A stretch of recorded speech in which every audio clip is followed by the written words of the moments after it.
here, I'm coming here, I'm coming here, right? This hand grabs here, this hand grabs here. I'm going to create tension on this hand, tension on this hand. That's what we want, right? What I'm showing though is to set it up rather than go straight in, because if I go straight in, you can't resist punch, I'm going to come back and then come to you. That puts additional pressure. I'm using the momentum to come down. Similarly, if he grabs me here, rather than go straight in, I'm going to come back and then come in. You have that slight motion, that'll set it up, right? Especially if he's a little bigger than me. If he has his arm this way, it's actually pretty hard for me to roll it through. That's why I'm going to turn here attention. I'm going to use the body weight motion to that.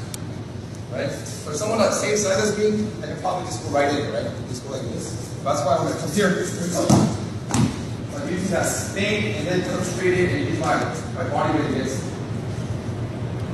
Same thing with this one.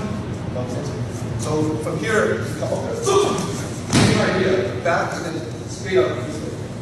It's all about finding that. Remember I mentioned yesterday, football, baseball, game of inches. The martial arts game like no one do. It's like really small advantage you want to get. A slight advantage, come down.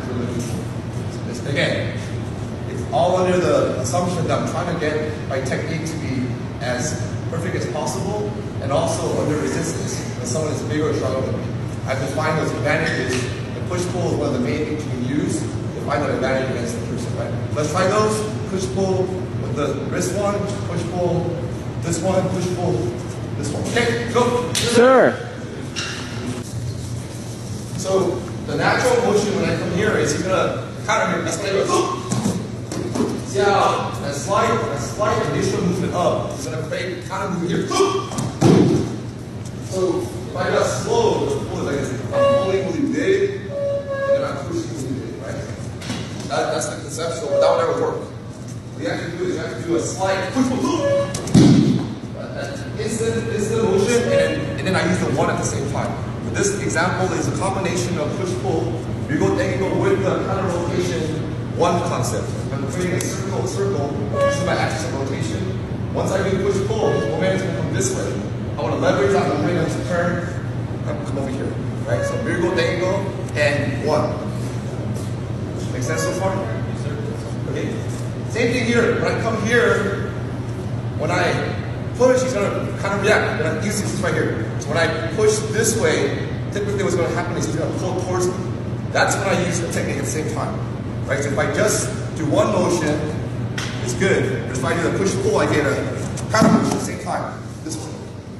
So think about a force this way, opposite force coming this way. Same idea, push and pull, same time. So we're trying to do that slowly. So when I come here, this is coming inwards, this is coming outwards together. Usually when we teach this, it's a linear motion this way. What I'm doing today is I'm going to go push, pull, see how he reacted much stronger? You're getting that double force, 1, 2 at the same time. In this stance. Okay, so think about that. You're going to take a push-pull. One application is this one. You come down. Next one is push-pull simultaneously. Okay, let's try this. Sir. Series, right? I think a lot of martial artists have the S-lock concept. When we first teach the S-lock, typically it comes off either a wrist or maybe clothing, right? So usually the way we teach this is you come here, come through here. Push it like this, right? So you use my body weight to come down. Okay, that's usually the technique that we do. Or off the shirt grab, I come here, right? That's the usual technique that we do. Notice I keep my key finger up. The idea here is I want to still flow my energy into the hand rather than close. I think for most junior students, it doesn't matter either way. But as you get more advanced, you want to keep your key energy here because it helps get your energy into the technique. Make sense? Sure. Okay, so as we get more advanced, sometimes what we do is from here, we're going to do a push-pull this way. Like this slight push-pull. Again, it's one of those things where I'm not going to make it big exaggerate, right? The big exaggeration is like this. That's the angle we're looking for. See how I use pulling and then get that angle, right? So when you do it fast, the way it works is I come here, and then I come here, and then I come through something. So I use that slight movement here to knock them off. And another one is to use like a pseudo, same idea, the same angle. I'm coming here.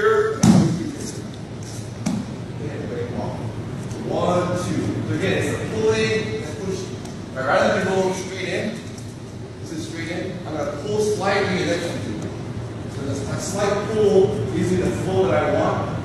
Again, technique. And he's naturally going to react to that pull, and then I go with him. I'm going to use that flowing motion. Same thing for unsold motion, inside wrist grab. Same thing. Usually we teach here. I'm going to come around. See how I use this circular motion to come. Pull and then pull and then push. Like that slowly. From here, I'm going to pull and then push. Very subtle movement. And you notice how I come back to my power stance right here. Back to my thumb guessing. I'm training. Right? So one more time, I'm going to slow. I'm going to come here. I'm going to act. I'm going to come here, and then at the last second, I'm going to come back. Okay, so let's try those. Start a little bit slower, and then start picking up some speed, and try to get that ideal angle on the S line.